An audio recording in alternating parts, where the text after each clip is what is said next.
Hey guys, welcome back to my channel. இன்னைக்கு நம்ம வீடியோல என்ன பார்க்க போறீங்கன்னா நான் கரூர்ல இருந்து வந்துட்டு ஊர்ல இருந்து எனக்கு அம்மாவும் அத்தையும் என்னெல்லாம் கொடுத்து விட்டாங்கன்னு சொல்லிட்டு உங்களுக்கு இந்த வீடியோல காட்டியிருக்கேன். அண்ட் நான் எப்படி எல்லாம் வந்த பிறகு வீட்டை எப்படி நீட் பண்ணி வைக்கிறேன்னு சொல்லிட்டு உங்களுக்கு இந்த வீடியோல காட்டியிருக்கேன். இன்ட்ரெஸ்டடா இருந்தா ஃபுல்லா பாருங்க. மறக்காம சப்ஸ்கிரைப் பண்ணிக்கோங்க. வாங்க இப்போ நம்ம வீடியோக்குள்ள போலாம். ஃபர்ஸ்ட் மார்னிங் எழுந்திரிச்சோனே ஆதியனுக்கு ஃபர்ஸ்ட் பால் காய்ச்சி எடுத்து வச்சுட்டேன். அதுக்கப்புறமா கொடுத்து விட்டது எல்லாமே நைட் வந்த உடனே நான் ஃப்ரிட்ஜில் எடுத்து வச்சுட்டேன்.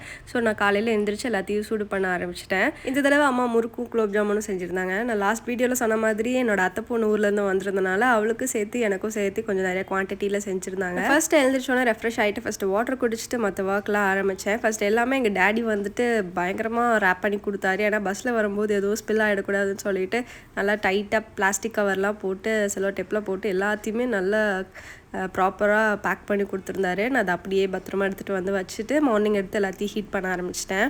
எல்லா டைமும் நான் ஏன் மட்டனே கொண்டு வரேன்னா இங்கே எங்கள் வீட்டுக்கு பக்கத்தில் இருக்கிற மட்டன்லாம் ரொம்ப ஹார்டாக இருக்குது. அங்கே இருக்கிற மாதிரி ரொம்ப சாஃப்டாக இல்லை. அதனால் எனக்கு அங்கே இருக்க மட்டன் பிடிக்குங்கிறனால எனக்கு எங்கள் வீட்டில் கொஞ்சம் நிறைய குவான்டிட்டியாகவே இந்த தடவை செஞ்சு கொடுத்துட்டாங்க. நான் கொஞ்சமாக தான் வைக்க சொன்னேன். பட் அவங்க வந்துட்டு இருக்கிற எல்லாத்தையுமே எனக்கே வச்சு கொடுத்துட்டாங்க போல். ஸோ இது வந்துட்டு எனக்கு 2-3 days வரும். நான் அதை அப்படியே வச்சு சாப்பிட வேண்டியது. ஏசி பஸ்ஸுங்கிறதுனால கூலிங்காக தான் இருந்திருக்கும். அண்ட் வந்த உடனே ஃப்ரிட்ஜில் எடுத்து வச்சிடணும். சிம்மர்லேயே வச்சு நல்லா பாயில் பண்ணி ஹீட் பண்ணி எடுத்து வச்சுக்கிட்டோன்னா ஒரு 2-3 daysக்கு நல்லாவே நமக்கு மெயின்டைன் ஆகும். அப்பப்போ நம்ம ஹீட் பண்ணி வச்சுக்கணும். அண்ட் இந்த தடவை நிறைய குவான்டிட்டி ஆஃப் முறுக்கும் செஞ்சுருந்தாங்க. எப்பயும் தீபாவளிக்கு தான் செய்வாங்க. இந்த தடவை வந்துட்டு ஆதியனுக்கும் முறுக்குன்னு ரொம்ப இன்ட்ரெஸ்டடாக இருந்தான்னு சொல்லியிருந்தேன். அண்ட் அத்தை பொண்ணுக்கும் பிடிக்குங்கிறதுனால 2 பேர்த்துக்கும் சேர்த்தே செஞ்சுருந்தாங்க. ஸோ முறுக்கு எல்லாத்தையும் எடுத்து நான் சம்பளத்தில் இந்த மாதிரி கீழே பேப்பர் போட்டு வைக்க சொன்னாங்க, ஆயிலெலாம் அப்சர்வ் ஆகும்னு சொல்லிட்டு. ஸோ அதனால் நான் கீழே பேப்பர் போட்டு நல்லா டைட் பண்ணி வச்சுட்டேன். எனக்கு இதெல்லாம் ஒரு 2-3 monthsக்கு வரும் போல். இவ்வளோ முறுக்கு நாங்கள் யாருமே சாப்பிட மாட்டோம்.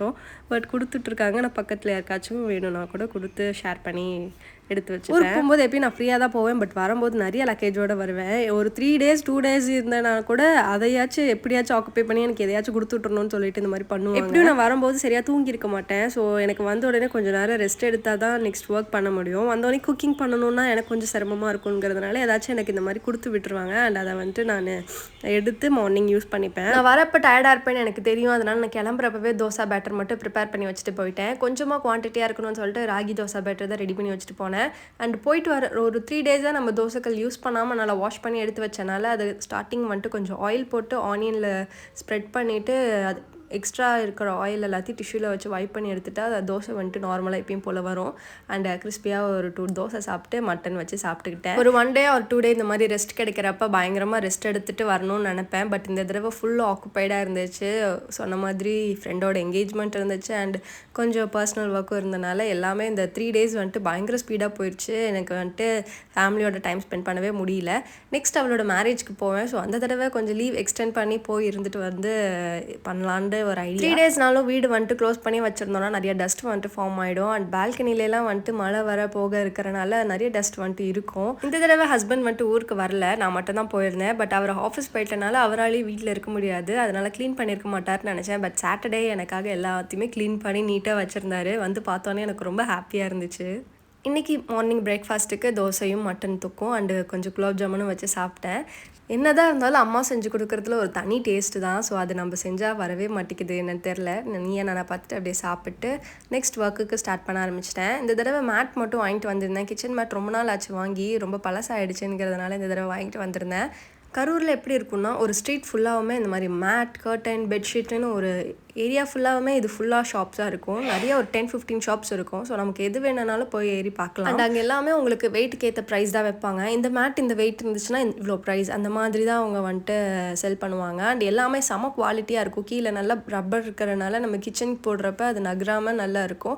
அண்ட் இந்த மாதிரி நல்லா ஸ்பாஞ்சியாக இருக்கனால எனக்கு கொஞ்சம் நிற்கிறதுக்கு கம்ஃபர்டபுளாக இருக்கும்னு சொல்லிட்டு வாங்கியிருந்தேன். இந்த மேட்டும் கொஞ்சம் க்யூட்டாக இருந்துச்சுன்னு சொல்லிட்டு வாங்கியிருந்தேன். இந்த லாங் மேட் வந்துட்டு ஆல்மோஸ்ட் 1 kg இருந்துச்சு. இந்த மேட் நல்லா திக்காக வெயிட்டாக இருந்தனால இது 1 kgக்கு 500 மாதிரி சொல்லியிருந்தாங்க. அண்ட் சின்ன மேட் வந்துட்டு சும்மா ஒரு 400 grams தான் இருந்துச்சு. அது வந்துட்டு 200 என்னமோ சொல்லியிருந்தாங்க. இது வந்துட்டு ரெண்டும் சேர்த்து 700 வந்துச்சு. அண்ட் இன்னொரு மேட் வந்துட்டு 150 rupees தான். ரொம்ப க்யூட்டாக இருந்துச்சுல்ல. நமக்கு ஆன்லைன்லலாம் இந்த ப்ரைஸ் கிடைக்கிறது இல்லைல்ல. அதனால் அங்கே போனால் வாங்குவேன். கரூர் போனீங்கன்னா நீங்களுமே கேட்டு பாருங்கள். அந்த ஏரியா கூட்டிகிட்டு போவாங்க, கண்டிப்பாக வாங்கிக்கோங்க. அண்ட் வரும்போது கொஞ்சம் நெய்யும் வாங்கிட்டு வந்தேன். ஆதிக்கு நெய்னா ரொம்ப பிடிக்குங்கிறனால ஒரு 1 kg வாங்கிட்டு வந்துட்டேன். அது அப்பப்போ நான் ஸ்டோர் பண்ணி வச்சுப்பேன். பேலன்ஸை வந்துட்டு ஃப்ரிட்ஜில் வச்சுக்கணும். அத்தைக்கு வந்துட்டு வடகம், மோர் மிளகா இந்த மாதிரிலாம் சூப்பராக போட தெரியும். அதனால் எனக்கு சம்மர்லேயே கொஞ்சம் போட்டு வச்சுருந்தாங்க. இந்த தடவை கொஞ்சம் கொடுத்து விட்டுருந்தாங்க. எப்போல்லாம் வெயில் இருக்கோ அந்த டைம்லலாம் கொஞ்சம் போட்டு எடுத்து வச்சுப்பாங்க. ஸோ ஹஸ்பண்ட்க்கு ரொம்ப பிடிக்குங்கிறதுனால அது கண்டிப்பாக ஸ்டாக்கில் இருந்துகிட்டே இருக்கும். அண்ட் எவ்வளோ சன்னமாக போட்டிருக்காங்க பார்த்தீங்களா. நெக்ஸ்ட் டைம் வேணால் உங்களுக்கு நான் ரெசிபி அவங்கள செஞ்சு தர சொல்லி காட்டுறேன். எல்லாத்தையும் எடுத்து நல்லா ஏர் டைட்டில் பாக்ஸில் போட்டு வச்சுட்டேன். பேலன்ஸ் இருக்கிறத நல்லா டைப் பண்ணி அதை நல்லா உள்ளே வச்சுட்டேன். அதுக்கப்புறம் மோர் மிளகாவும் கொஞ்சம் கொடுத்துட்ருந்தாங்க. ஆல்ரெடி கொடுத்த மோர் மிளகாவே இருந்தனால இதை வந்துட்டு நான் பேக் பண்ணலை. அண்ட் கொஞ்சம் பாவக்காய் வடகமும் கொடுத்துட்ருந்தாங்க. இந்த மாதிரி பாவக்காய் வடகம், கொத்தவரங்காய் வடகம், கத்திரிக்காய் வடகம்னு எல்லாத்துலேயுமே அவங்க வடகம் போடுவாங்க. எனக்கு கொஞ்சம் ஆயா வந்துட்டு இந்த மாதிரி பருப்பு அவங்கள்ட்ட கொஞ்சம் இருந்துச்சுன்னு சொல்லி கொடுத்து விட்டுருந்தாங்க. அண்ட் வீட்டில் எல்லாரும் மதுரை மீனாட்சி அம்மன் கோயில் போயிருந்தாங்க. அங்கேருந்து ஒரு ஃபோட்டோவும் எனக்கு வாங்கிட்டு வந்து கொடுத்துருந்தாங்க. அண்ட் அத்தை சொன்ன மாதிரி மாங்காய் ஊறுகாயும் கொடுத்து விட்டுருந்தாங்க. ஸோ எல்லாத்தையும் எடுத்து பேக் பண்ணி எடுத்து வச்சுட்டேன் பத்திரமா. ஸோ இது எல்லாத்தையும் சேவ் பண்ணுறது தான் எனக்கு பெரிய டாஸ்க். ஸோ இன்றைக்கி லஞ்சுக்கு என்ன செஞ்சுருந்தேன்னா தக்காளி ரசமும் அந்த மட்டன் குழம்பும் வச்சு முடிச்சாச்சு. ஸோ எனக்கு ரொம்ப பிடிச்ச ஒரு கம்ஃபர்ட்டான ஃபுட். ஸோ தக்காளி ரசம்க்கு நம்ம யூஸ்வலாக மிளகு, சீரகம், வரமிளகா, ஒரு க்ரீன் சில்லி போட்டுக்கோங்க. எனக்கு என்னமோ ரசத்துக்கு வந்துட்டு ஒரு க்ரீன் சில்லி போட்டு அரைச்சா செம டேஸ்ட்டாக வருதுன்னு ஒரு ஃபீல். அம்மா தான் எனக்கு இந்த டிப் சொன்னாங்க. ஸோ அது கூட ஒரு நல்ல பெரிய தக்காளி எடுத்து போட்டுட்டு அதுக்கப்புறமா புளி கரைச்சி வச்சுருக்கிறதுல இந்த பேஸ்ட்டை வந்துட்டு ஆட் பண்ணிவிட்டு சால்ட்டு, பெருங்காயம், அப்புறம் கொத்தமல்லி, அப்புறம் பூண்டு இது எல்லாத்தையும் போட்டு மிக்ஸ் பண்ணி கொதிக்க வச்சா ஈஸியாக முடிஞ்சிடும். எங்களுக்கு இந்த தக்காளி ரசம் கொள்ளு ரசமும் ரொம்ப பிடிக்கும். ஸோ எனக்கு என்னைக்காச்சும் குவிக்காக செய்யணும், கம்ஃபர்டபுளான ஃபுட்டாக சாப்பிட்ணுன்னா இது ரெண்டுமே செஞ்சு சாப்பிடுவோம். உங்களுக்கு எந்த ஃபுட் கம்ஃபர்டபுளான ஃபுட்டுன்னு கமெண்ட் பண்ணுங்கள். அண்ட் நிறைய பேர் வந்துட்டு க்ளீனிங் வீடியோ கேட்டிருக்கீங்க. நான் அது கம்மிங் வீடியோஸில் உங்களுக்கு போட ட்ரை பண்ணுறேன். அண்ட் வேறு ஏதாச்சும் வீடியோஸ் உங்களுக்கு பண்ணணும்னு இருந்துச்சுன்னா அதுவும் கமெண்ட்டில் சொல்லுங்கள், நம்ம ட்ரை பண்ணலாம். உங்களுக்கு இந்த வீடியோ பிடிச்சிருந்துச்சுன்னா லைக் பண்ணி ஷேர் பண்ணி சப்ஸ்கிரைப் பண்ணிக்கோங்க. தேங்க்ஸ் ஃபார் வாட்சிங். இன்னொரு இன்ட்ரெஸ்டிங்கான வீடியோவில் மீட் பண்ணுறேன். பாய்.